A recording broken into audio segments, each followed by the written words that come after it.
आप देख रहे हैं सुदर्शन न्यूज। भारत माता की, भारत माता की, वंदे। नमस्कार, मैं दिव्या सिंह। हमें लाइव देख रहे करोड़ों दर्शकों का, हमारे सभागार में बैठे सभी अतिथियों का मैं दिव्या सिंह सुदर्शन परिवार की ओर से स्वागत करती हूं।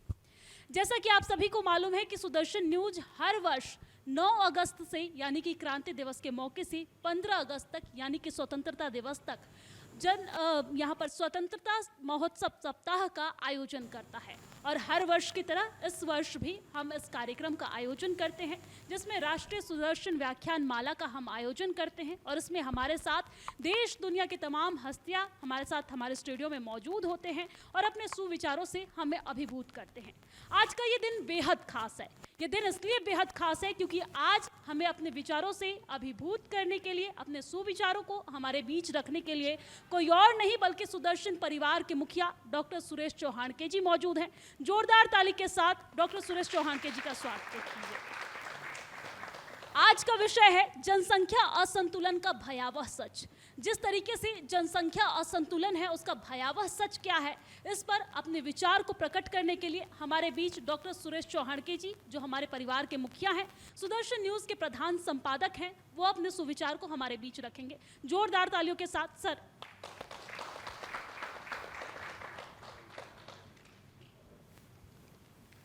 भारत माता की, भारत माता की। स्वतंत्रता सप्ताह के इस राष्ट्रीय व्याख्यान माला में प्रतिदिन आपके सामने कोई ना कोई विषय रखा जाता है। आज मुझे विषय रखने के लिए कहा गया है कि मैं जनसंख्या के असंतुलन का भयावह सच ये विषय रखूं। ये भयावह सच अब केवल भाषणों से बताने की आवश्यकता नहीं है। ये बांग्लादेश में मार खाता हिंदू, प्रताड़ित होता हिंदू, ये घटना अपने आप में चिल्ला चिल्ला कर बता रही है कि जब हिंदू यानी मुसलमान क्या जनसंख्या का असंतुलन होता है तो क्या होता है। ये भाषण में बताने की आवश्यकता नहीं है। कश्मीर से भागा हुआ हिंदू आज खाली पड़ा हुआ कश्मीर बताता है कि जनसंख्या का असंतुलन का सच क्या होता है। ये भाषण से बताने की आवश्यकता नहीं है। बंगाल में भयभीत हिंदू, प्रताड़ित हिंदू और घुसपैठिया क्या हिम्मत के साथ रहता है, ये आज आप सामने देख रहे हैं। यही सच है जनसंख्या, खास करके हिंदू मुसलमान जनसंख्या के बिगड़ते अनुपात का। अब यह अनुपात पहले लोग स्वीकारने के लिए तैयार नहीं थे, क्योंकि हमारे यहां पर इतिहास से ज्ञान नहीं लिया जाता। और जब इतिहास से ज्ञान नहीं लिया जाता तो आप इतिहास बन जाते हो, फिर आपको उससे बनने से कोई नहीं रोक सकता। आप वर्तमान भी नहीं रहते और भविष्य तो आप कदापि रह ही नहीं सकते, क्योंकि आपने इतिहास से कोई सीख नहीं ली।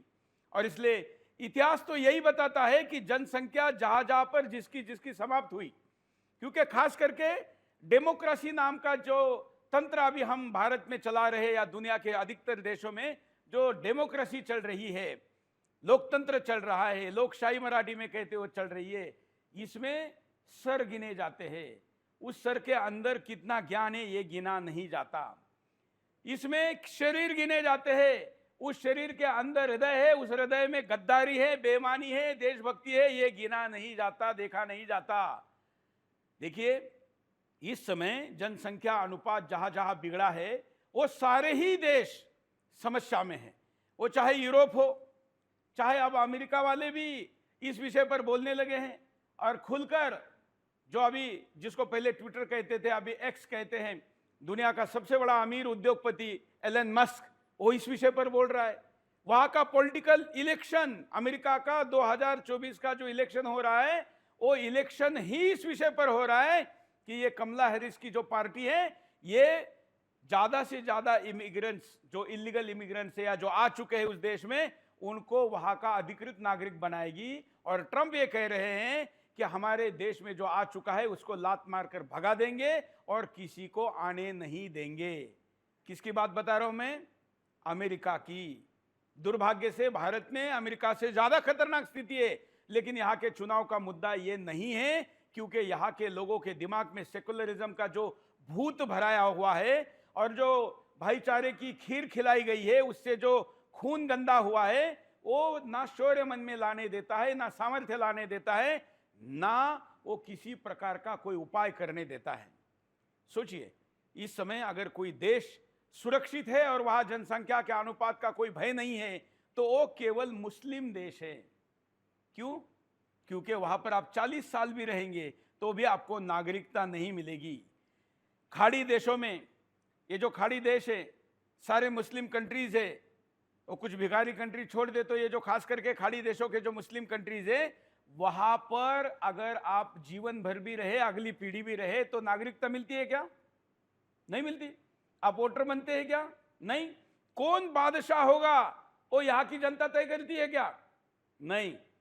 जनता में कौन रहेगा ये बादशाह तय करता है।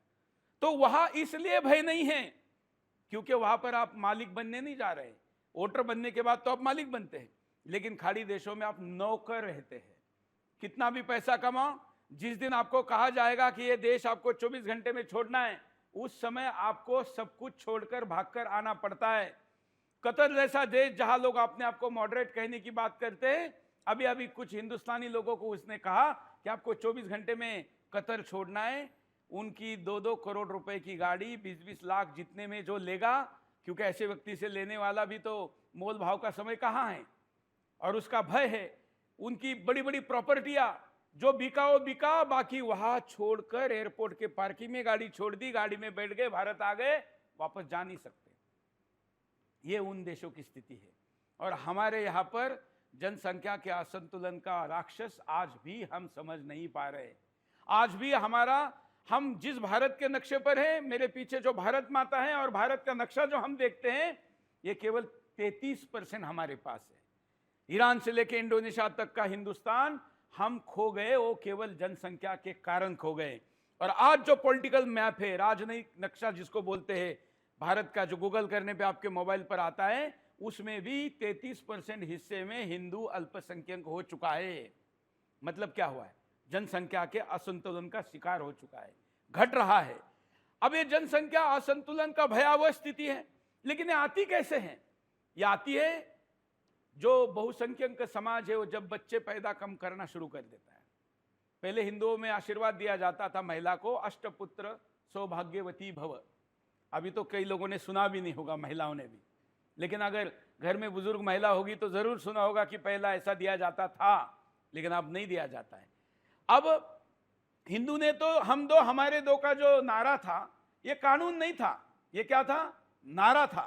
लेकिन ये नारा 1952 में दिया गया, हिंदुओं ने उसको वेद मंत्र की तरह मान लिया और इसको अपने बच्चे घटाना शुरू कर दिया।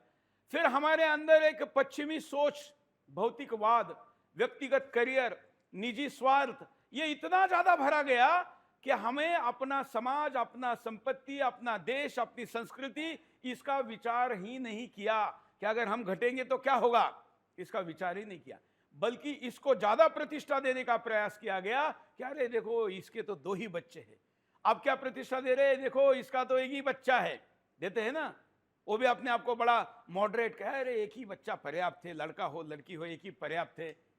वो ये समझ ही नहीं रहा है कि अगर उसको अपना वंश चलाना है, मतलब मैं उसके घर का वंश नहीं कह रहा हूं, हिंदू वंश अगर चलाना है तो आपको 2.3 का मिनिमम एवरेज रेशो मेंटेन करना होता है।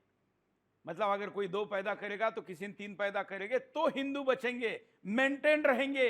वो भी स्थिति हमने पार की है। और अब तो ये भी फैड हिंदुस्तान के युवाओं में फैलाया जा रहा है कि लड़का लड़के से शादी करे, लड़की लड़की से शादी करे।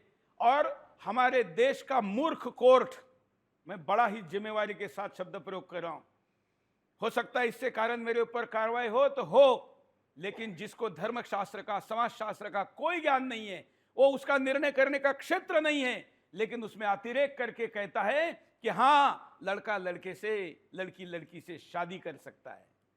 अरे आपके बच्चे करे तो आप करने देंगे? नहीं, लेकिन आप हमारे बच्चों के लिए ऐसा कानून लाएंगे। ये ट्रेंड सेट किया जा रहा है। अब एक नया ट्रेंड आया है, दुर्भाग्य से हमारी सरकारें भी उसका शिकार हो रही है। आप जानते हैं, अब एक नया ट्रेंड आया है कि लड़का लिंग परिवर्तन करके लड़की बने, और जो लड़की है वो लिंग परिवर्तन करके लड़का बने। इसके भारत में भी ऑपरेशन शुरू हो गए हैं। भारत किसी को उपचार के लिए जो आयुष्मान भारत नाम की योजना में पैसे देता है, उसमें इसको पैसे दिया जाता है। मतलब आपका बच्चा विदेशी संस्कृति और षड्यंत्र का शिकार होकर अगर लड़का से लड़की बनना चाहेगा तो सरकार पैसे देती है ऑपरेशन के लिए। ये गलत है क्या? नहीं है। ये गलती इस देश में हो रही है। हमें हमारी संख्या कम करने के लिए ये सारे षड्यंत्र चलाए जा रहे हैं, और इन सारे षड्यंत्रों का परिणाम ये रहा कि आज हिंदू घट रहा है। घटकर कितना हो गया है? तो आज वर्तमान भारत जो राजनीतिक नक्शा है आज का, मैं अखंड भारत का नहीं कह रहा हूं, उसमें भी 33% हिस्से में वो नहीं है। और ये 2011 की जनगणना है। अगर ये जनगणना में 2021 की करता तो ये संख्या 13 राज्यों की हो चुकी होती, और हमारे यहाँ पर कुल राज्यों के आधी संख्या करीब करीब हम हिंदू उसमें अल्पसंख्यक हो चुके हैं। मुंबई जैसा शहर, कलकत्ता जैसा शहर हमारे हाथ से जा चुका है। मुंबई में अगले 5 साल बाद या 10 साल बाद वहां का कोई सांसद हिंदू नहीं रहेगा। ये वहां की स्थिति है। अब सोचो, ये जनसंख्या के असंतुलन का सच है। भयावह है कि नहीं? मैं आपको पूछ रहा हूं, भयावह है कि नहीं? है। लेकिन ये हिंदुस्तान समझ रहा है क्या? समझ रहा है? नहीं, क्योंकि हमारे यहां पर सोचने का काम हमारा है नहीं, ऐसा बनाया गया है। अरे जो राजा है वो सोचेगा, अब राजा थे, ईमानदार होते थे, प्रजा को अपने बच्चों की तरह मानते थे, और इसलिए राजवंशों के अगर एवरेज आयु निकालेंगे तो 16 से 24 साल होती थी। कुछ ही राजा 50 साल तक, 40 साल तक पहुंच पाते थे। क्यों? क्योंकि सारे बच्चे धर्म के लिए, राष्ट्र के लिए, राज्य के लिए कुर्बान, बलिदान दिए जाते थे। लेकिन तब सोचते थे, तब अच्छे लोग थे। लेकिन अब तो षड्यंत्रकारी आ गए। अब तो लोगों को देश से ज्यादा मतलब अपनी खुर्ची से है, लोगों को देश से, धर्म से ज्यादा मतलब अपनी सत्ता से है। ऐसे समय में इतनी बड़ी विकराल समस्या को भी लोग समस्या मानने को तैयार नहीं है। मैं तो कहता हूं कि हिंदुस्तान में इस वक्त अगर सबसे बड़ी अगर कोई समस्या है तो वो घटता हिंदू और बढ़ता मुसलमान ही है, और कोई नहीं है। और इसलिए इस समस्या पर अगर अभी काम नहीं किया जाएगा तो फिर हमारा भी बांग्लादेश होना तय है। अरे भाई, हमारा बांग्लादेश होगा ये कहने की जरूरत क्या है? हमारा बंगाल बांग्लादेश हुआ कि नहीं? मैं आपको पूछता हूं, हुआ कि नहीं? हमारा कश्मीर बांग्लादेश हुआ कि नहीं? केरला होने की तरफ है कि नहीं? दिल्ली के कितने हिस्से को मैं बताऊं जहां पर मैं खड़ा हूं, इसका पश्चिम उत्तर प्रदेश लीजिए या दिल्ली लीजिए, सीलमपुर बांग्लादेश है कि नहीं? आज दिल्ली का सराउंडिंग पूरा घिरा हुआ है। दिल्ली पूरी सारी दिशा से घिरे हुए, दिल्ली की तरफ जाने वाला कोई भी रास्ता लीजिए वो हिंदू अल्पसंख्यक रास्ता हो गया है। आने वाले दिनों में दिल्ली की भी हालत कलकत्ता की होगी, कलकत्ता की हालत बांग्लादेश की होगी, बांग्लादेश की हालत अफगानिस्तान की जैसी होगी। क्योंकि अब बचे खुचे हिंदू भी वहां से जब निकल जाएंगे तो कट्टरता बढ़ते बढ़ते बढ़ते किधर जाएगी? हमारे पास ये 3-4 राज्यों का, देशों का उदाहरण है, अफगानिस्तान हो जाएगा। आज अफगानिस्तान में एक भी हिंदू है क्या? नहीं। किसका था? किसका था? हिंदुओं का था। कितने वर्ष पहले था? अभी 300 वर्ष पहले। 300 से 500 वर्ष में गाथा यह है कि पहला 100% अफगानिस्तान, जो कि वीरों का प्रदेश माना जाता था, वहां की शरीर यष्टि, वहां का खान पान, वहां का जो उत्पाद है वो व्यक्ति के शरीर को पोलादी बनाता है, ऐसी वहां की स्थिति है। हिंदू कुश पर्वत आज भी वहां पर है। उन पर्वतों में रहने वाला हिंदू पराक्रमी था। खैबर खिंड से पश्चिम के आंदोलन आक्रामकों को इधर आने नहीं देता था। लेकिन हमारे कुछ लोग करीब 500 वर्ष पहले वहां पर अहिंसा का झंडा लेकर गए और षड्यंत्र पूर्वक वहां का राजा, वहां का योद्धा, उसके हाथ का शस्त्र रखवा लिया और कहा कि अरे एक आंख फोड़ने का बदला अगर दूसरा आंख है तो वो क्या काम का है, फिर सारे अंधे हो जाएंगे। अरे मूर्ख, आंख फोड़ने वाले की आंख फोड़ दे तो दूसरा आंख पैदा फोड़ने वाला पैदा ही नहीं होगा, ये क्यों नहीं समझाया गया? लेकिन ये कहा गया कि अरे सारे अंधे हो जाएंगे, सारे एक दूसरे को मारेंगे तो कोई बचा गया नहीं, धरती, ये पृथ्वी, ये वसुंधरा मनुष्यहीन हो जाएगी। मूर्खता की बातें समझाई गई और उनके शस्त्र रखवाए गए। रखे हुए शस्त्रों के अहिंसक लोगों को गाजर मूली की तरह काटा गया और वो मारे गए। ये स्थिति अफगानिस्तान में पैदा हुई। आज अफगानिस्तान में आखिरी हिंदू, वहां से सिख को हम अपना हिंदू मानते हैं, आखिरी सिख अपने सर पे गुरु ग्रंथ साहब को लेकर आने का दुर्भाग्य हम सबको आंखों से देखना पड़ा कि हमारे अफगानिस्तान से आखिरी हिंदू आना हमको देखना पड़ा। दुर्भाग्यपूर्ण है कि नहीं? आज यही स्थिति, आज भारत के कितने राज्य जहां पर 1% से भी कम हिंदू हैं, जानते हैं आप ऐसा? अब जानते हैं कि मैं जहां पर हम सब जहां बैठे हैं, यहां से 28 किलोमीटर दूर पर मेवात है। उस जिले में 118 गांव ऐसे हैं जिसमें एक भी हिंदू नहीं है। अब जानते हैं पूरे भारत में हिंदू नहीं ऐसे गांव कितने हो गए?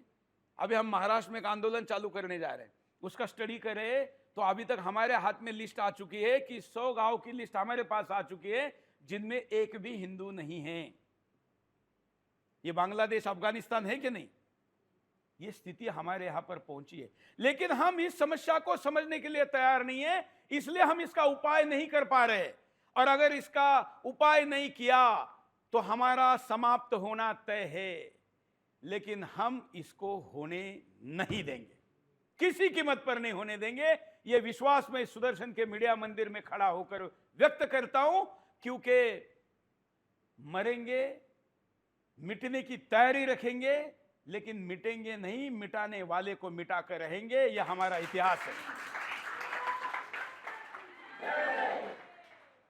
अगर स्पेन का, वहां का वीर यह कह सकता है कि मेरा देश खाली करो, अगर एक बौद्ध भिक्षु कह सकता है कि पागल कुत्ते के साथ रहा नहीं जा सकता, इंसान भले ही आप कितने भी महान हो, आपकी महानता पागल कुत्ते के साथ सो नहीं सकती, ये अगर वो कह सकता है तो आपके और मेरे ही वो वंशज है।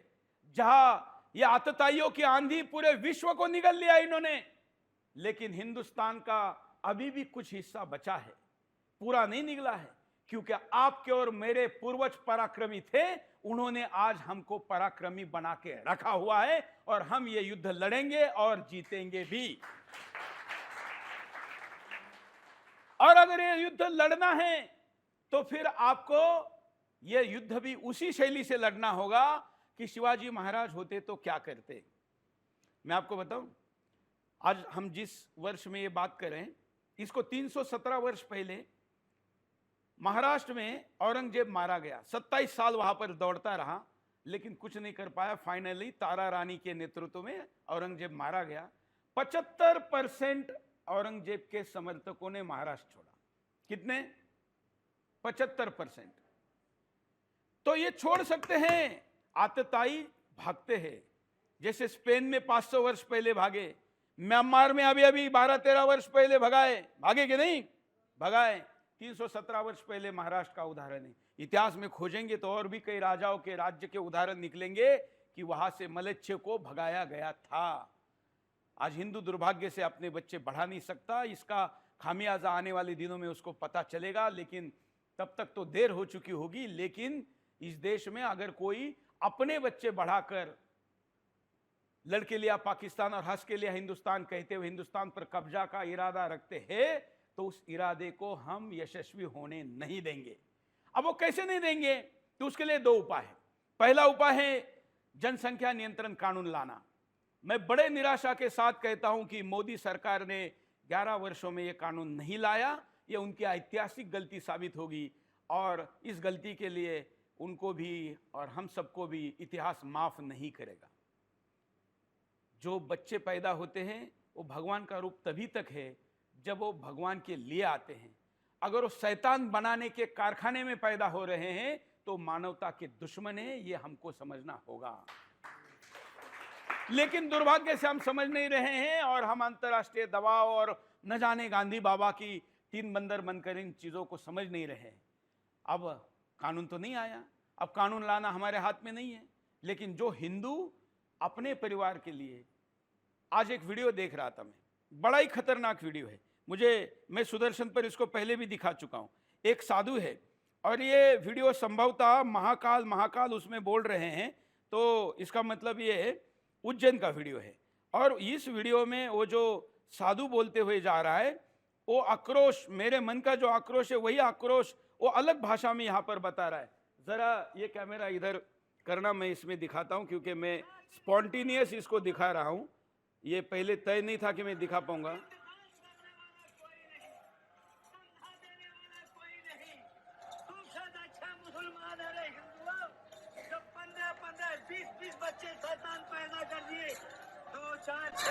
आवाज आ रहा है ना? कोई कमी नहीं है, कंधा भी देने वालों का, शमशान तक ले जाने वालों को भी कमी नहीं है। लेकिन हिंदुओं, आज तुम्हारे पास आई गया एक बेटा एक बेटी, बेटी भाग गई, बेटा मर गया, खानदान नाश हो गया। घर में चिराग जलाने वाला नहीं, शमशान तक ले जाने वाला नहीं, दुख में आग देने वाला नहीं, पिंडदान करने वाला नहीं।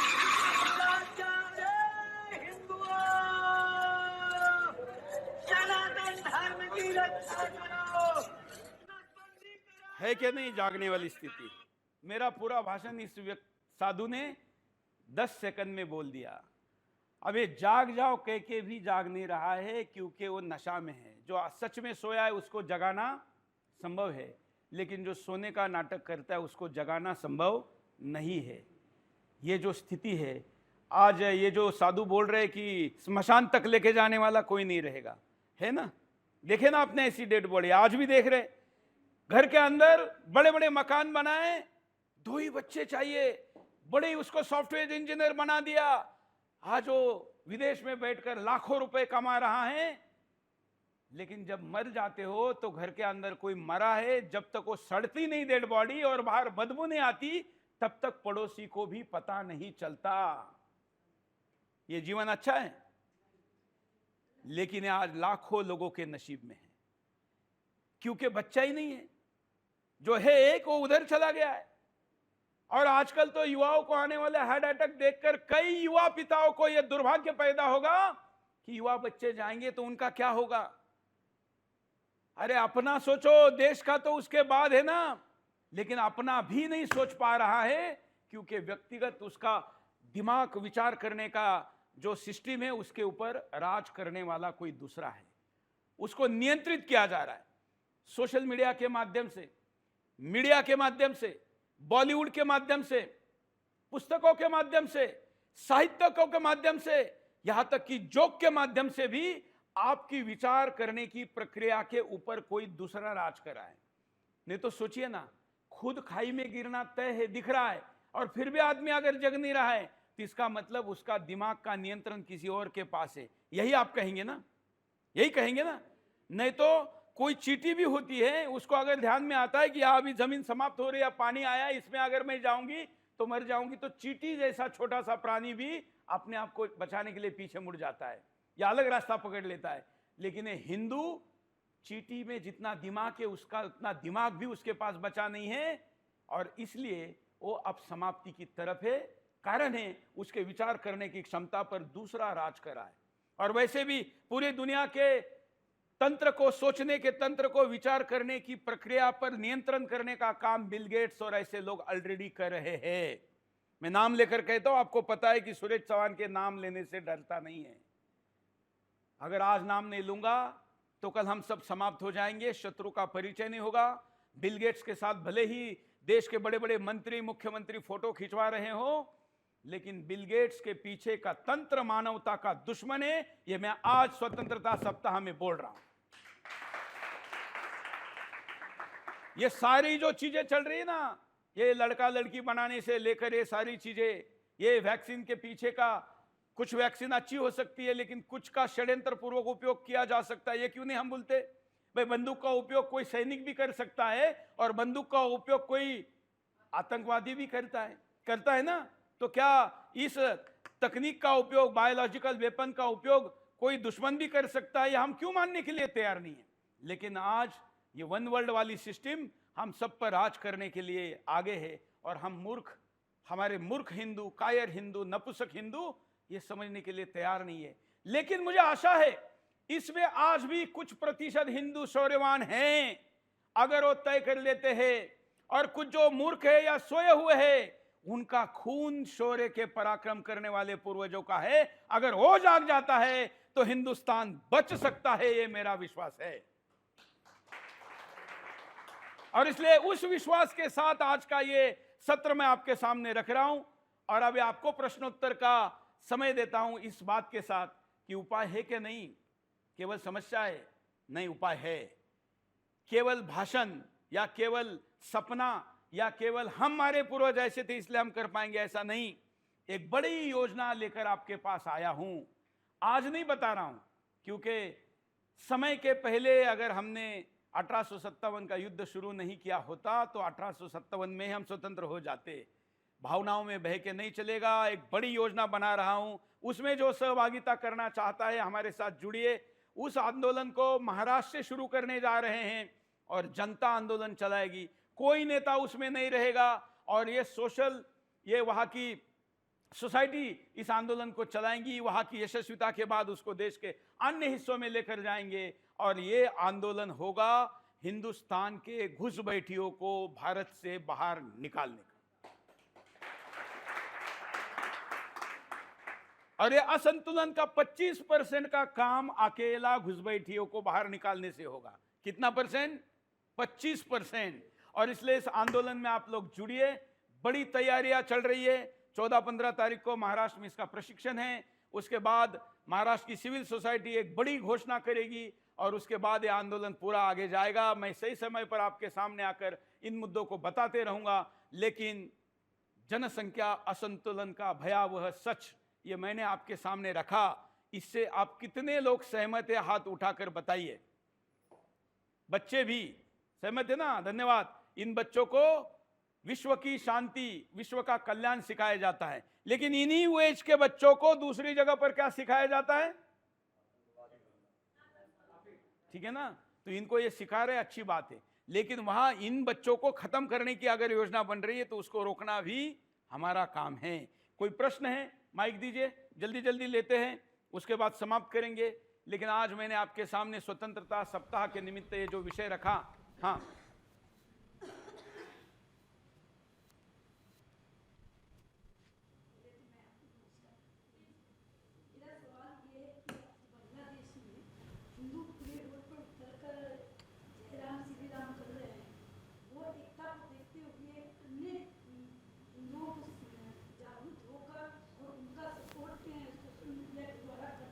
बिल्कुल।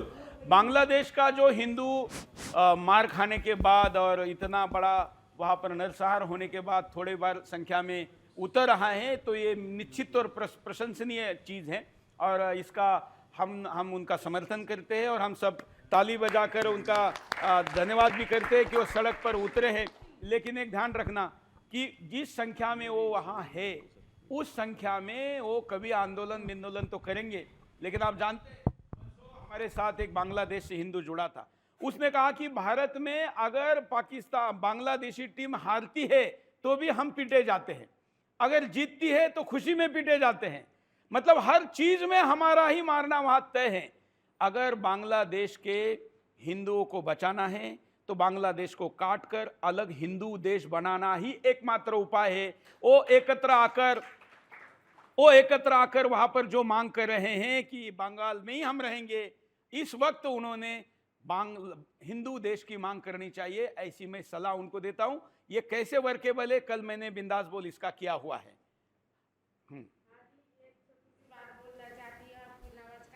मेरे बेटे के बराबर हो आप जो बात कही है तो आप हमें बहुत अच्छा लगा। आतंकवादी को मिटाना चाहिए, अपना हिंदू को बचाना चाहिए। धन्यवाद। आपके मन में यह आना और आप मेरे से सहमत होना ये बहुत बड़ी बात है और ऐसी होनी चाहिए। हाँ, जो बांग्लादेश में हो रहा है वो तो अत्यंत दुख की बात है, लेकिन उसके खिलाफ आवाज हिंदुस्तान में नहीं उठ रही है। ये सबसे बड़े दुख की बात है। कोई भी संगठन उठ करके इसके खिलाफ नारेबाजी या प्रदर्शन नहीं कर रहा है। मैं आह्वान करता हूं कि सभी लोगों को इसके खिलाफ आंदोलन करना चाहिए, सड़कों पर उतरना चाहिए। सरकार की नींद तभी खुलेगी जब आम जनमानस सड़क पर खड़ा होगा और आंदोलन शुरू करेगा। हमें जो उग्रवादी हैं, इनका कोई अहित होता है तो सड़कों पर खड़े हो जाते हैं, सड़कों पर उतर जाते हैं। अब हमारे हिंदुओं में बहुत बड़ी कमी है, चाहे वो किसी जाति से बिलोंग करता हो, किसी पार्टी से बिलोंग करता हो, उसको सड़कों पर आना बहुत जरूरी है। देखिए, मुसलमान का एक मेंटेलिटी है। क्या मेंटेलिटी है कि जहां वो अल्पसंख्यक होता है वहां वो सेकुलर समाज चाहता है। हाँ। और जहां वो बहुसंख्यक होता है वहां पर वो शरिया का समाज चाहता है। तो बांग्लादेश उस अवस्था में है, इसलिए हमें भारत में उससे कम से कम सीख लेकर उनको साथ देकर करने का अवसर है। और जो खतरनाक वीडियो आए हैं, क्योंकि डिजिटल युग है, मैं अपील करता हूं, मैंने कल भी अपील की है और कई जगह से मैसेज भी आ रहे हैं, मोर्चे आयोजित किए जा रहे हैं, रैलीज आयोजित की जा रही है। मैं स्वयं 14 अगस्त को महाराष्ट्र में सबसे बड़ा जिहादी हॉटस्पॉट है सिल्लोड, वहां पर जा रहा हूं 14 तारीख 11 बजे। और अभी कई रैलियां हो रही है, मैं उनमें सहभागिता करने जा रहा हूं। मैं इस वीडियो से भारत के तमाम हिंदुओं को और विश्व में रहने वाले हिंदुओं को अपील करता हूं, आप जहां पर भी है, जितनी भी संख्या में घर से बाहर निकलकर सड़क पर एकत्र आकर आप प्रदर्शन कर सकते हैं और बांग्लादेशी हिंदुओं के साथ खड़े हो सकते हैं, तो आपने होना चाहिए। आगे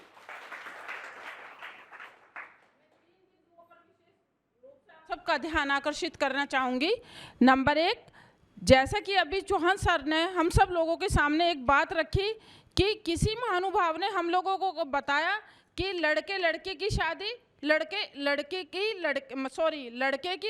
साथ और लड़की की लड़के के साथ, जिन्होंने इस बात का समर्थन किया है। इस डिबेट को मैं टीवी पर देख रही थी, जब उन्होंने इस तरीके की बात का समर्थन किया तो हमारे किसी संत महात्मा ने कहा कि अगर आपके माता पिता की शादी ना हुई होती तो तुम जैसा दुष्ट व्यक्ति ना पैदा होता।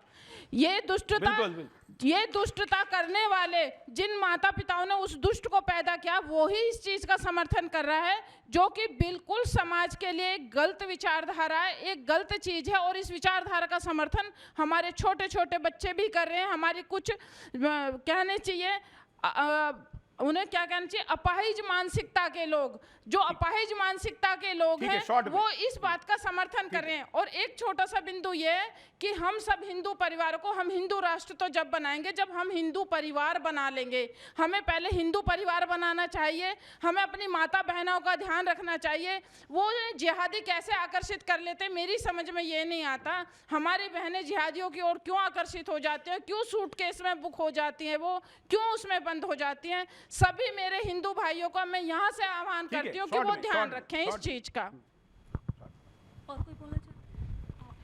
ठीक है, तो आज हमने इस विषय पर अपना मत रखा। एक प्रतिक्रिया लास्ट लेते हैं जल्दी से। मैं सभी को राम राम कहना चाहता हूं और जितने भी दर्शक इस वीडियो को देख रहे हैं, संदेश देना चाहता हूं। आने वाली 18 तारीख को जंतर मंतर पर एक बहुत ही बड़ा प्रदर्शन करने वाले हैं। जितने भी देश के लोग हैं, जितने भी संगठन है, वो जंतर मंतर पर ज़्यादा से ज़्यादा पहुँचें। और मैं एक बच्चा होकर के अपने माँ बाप का, मेरे माँ बाप ने आज मुझे देश के लिए समर्पित कर दिया है, तो मैं चाहता हूँ देश की जितनी माताएं आज वीडियो को देख रही हैं, अपना एक एक बेटा देश सेवा में जरूर लगा दें, ताकि हिंदू राष्ट्र घोषित हो सके और जितने भी जिहादी हैं उनको यहाँ से निकाल करके भगाया जा सके।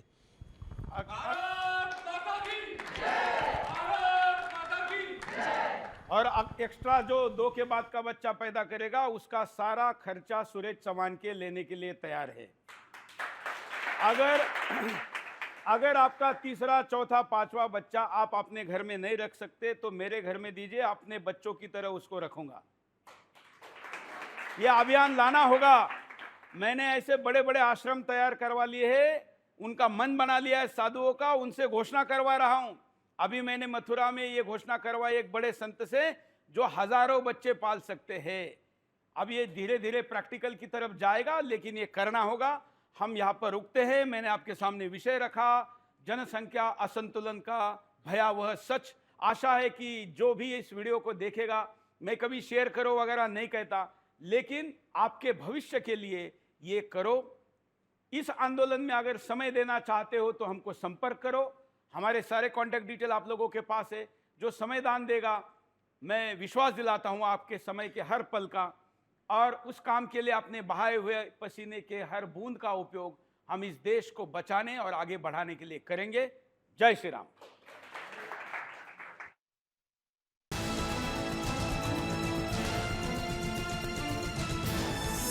आप देख रहे हैं सुदर्शन न्यूज।